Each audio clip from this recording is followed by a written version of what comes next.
Start the show!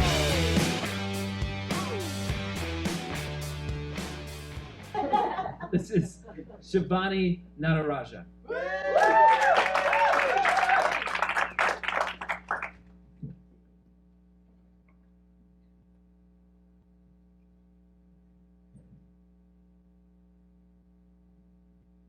Doing the deed. Making whoopee. Bustin' nasties. Coitus. Intercourse. Sex. Are you a little awkward? I'm a little awkward. Imagine having that conversation with your uber foreign conservative parents. It just doesn't happen. My parents are from a small island off the coast of India known as Sri Lanka. And for me as a child, sex was something that I caught glimpses of on TV, flipping back and forth between 90210 and Discovery Channel. Because those were the shows you shouldn't be able to watch. So the story of getting to that point is a little fragmented and a little puzzling. I mean, I would get a glimpse of Brenda and Kelly meeting for the first time, super coy. Flip back to the antelope and the gazelle in the wild. Flip back to them having a nice little dinner, and back to the antelope and the gazelle. And finally, sexy lingerie and, oh, Brandon! So you can imagine I had a misconception of how relationships all work out. It's weird because my parents come from a region that created the Kama Sutra, but yet it's something they just never talked about. They always told us to focus on school, don't mess with the boys. Study, make something of yourself. We didn't come to this country for you just to lollygag with the white boys. And then finally, when I hit the age of 25, they said, well, what happened? Why are you not married yet? So, you know, I started to ask my mother and father questions about how they met, how they came about, and how they made it to this wonderful country. So let me start off with my mother. My mom is one of 16. The Duggars have nothing on this family. They were the originals. She was number 3, third girl out of 16. She grew up in a high-class society in Sri Lanka where after a woman finishes high school, she looks to get married. Well, my mom stood her ground and she said, no, I am not going to get married. I want to work. And luckily, her father agreed and got her all kinds of jobs within his agriculture department as a technician. She actually traveled to Germany where she studied agronomy and soils. And she came back and continued to do research and helping out at local universities in Sri Lanka. So when I asked her, you know, it took a while for you to get married. You only got married when you were 30. You must have had some relationships or done some crazy things in your time, right? She's like, I am not like you and your friends. One day with one man, another day with another man. I see the book of the faces. I know everything. But I will tell you one story. Before I went to Germany, I got on a ship. I went on a ship to London to meet my sister that was already married. And on that ship, there were many Sri Lankan Tamil boys working that ship. And they saw me. You know, most Sri Lankan Tamil women, they are not traveling by themselves. That is for the white people. And they looked at me and they said to me, oh my God, you are Sri Lankan Tamil, aren't you? Why don't you come in and hang with us? And we'll make you some chicken curry. And I got very scared. Me? By myself, all alone, no chaperone, eating the chicken curry with the ship boys? And then in my mind, I was thinking, as she told me the story, is chicken curry code for something? Because I made some chicken tikka masala back when I was 16 in the backseat of an Alchemy. But alas, no, it was just curry. She enjoyed the curry and she landed in London and her brother-in-law was there to pick her up. And she unfortunately got stopped in customs. And as her brother-in-law stood there waiting in line for her to come out, the shipmen had come out already. I wonder where Miss Kanagaratnam is. Miss Kanagaratnam still hasn't come out. We gotta make sure she's okay. And the brother-in-law heard my mother's name being called. How do you know Miss Kanagaratnam? Well, she had chicken curry with us. My mom was completely embarrassed. It's crazy. For me, I think, how's this gonna work out for me when I get married?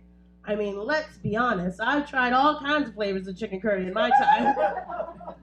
How could someone like my mom never be intimate with a man or have any encounters or relationships, not made her status Facebook official with a man, or Instagrammed her pictures with one and then take them all down the next day? How did she just succumb to this marriage, to this man that she never knew? Well, that gets to the tale of my father. My father grew up in a very poor village in Sri Lanka. He was one of 6, and his father was a farmer. And his father was a terrible farmer. Crops would never come out. None of his livestock survived. And my father looked at his father and thought, we got to do better. And so he made it his passion to study agriculture, of all things.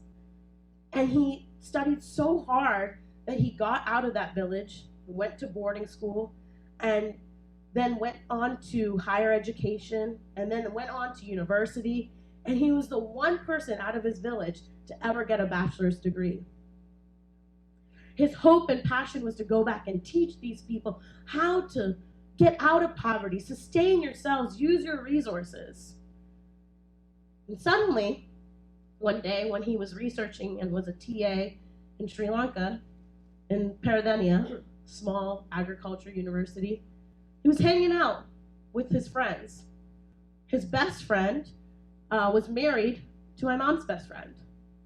And I asked how their interaction was back then. My mom was like, you know, we are not like you guys when you hang out, you go out to the bars and get drunk, and then you rub each other. And I was like, Mom, that's called dancing. It's dancing. I don't think anyone's butt should be that close to anyone's crotch. That is not dancing, okay? My time there's some space or something. We would have tea or coffee. We would just hang out, you know? We wouldn't hold hands or anything like that. Well, my mom had hit the age of about 30, and my grandfather was losing patience because out of the 16 kids, there were 5 girls and 11 boys. And traditionally, everyone got married in a certain order. So as my mom being the 3rd child, there are 13 other people waiting in line. Get the step-in, woman. And my grandfather had it in his mind that my mother should marry a doctor or an engineer. And so there was these things called proposed marriages.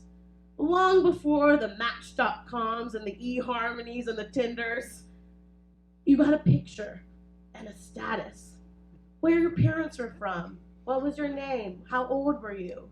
What was your education style? What was your complexion? Fair, dark, doo-doo brown? And this was considered your biodata. And these biodatas were exchanged amongst parents that knew one another or had some interconnection. Well, my father's roommate was an engineer. And he had received my mom's biodata. He was super worried. My father came home one day and he's like, oh my God, you never believe what happened. I have this biodata of a girl named Maheswari, and she's very beautiful, and she's here on this campus. She's a technician somewhere in a lab. I really don't know what to do. I maybe can I meet her or something? And my dad looked at the biodata and he said, Maheswari? I know her. We hang out all the time. You know, the tea and the coffee, not like the crotch and the booty, none of that. I will go talk to her. Don't worry. And so my dad went to my mom. Now, one thing about my mother is She was rejecting proposals and biodatas left and right. She was a very shallow woman. She would say, he is barred, he is a fact, he's a short. So when my father came to her and was telling her about his roommate Raj, my mom said, that guy, he is like a balding.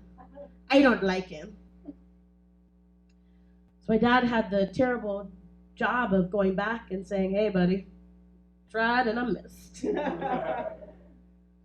But he got to thinking, I kind of like her. Maybe she kind of likes me. I'm getting the scholarship to go back to America to further my studies. Kind of nice to bring a wife back with me. So one day, in Paradenia, Sri Lanka, my father sat next to my mother on a park bench. That's exactly what he said. I kind of like you. I'm going to Virginia. I think our parents should talk. And my mom looked at my father and said, he's got a good head of hair. I think our parents should talk. And so they got married. And that was 1980 in the middle of Sri Lanka. I am so amazed that a woman like that would travel halfway around the world without knowing this man at all.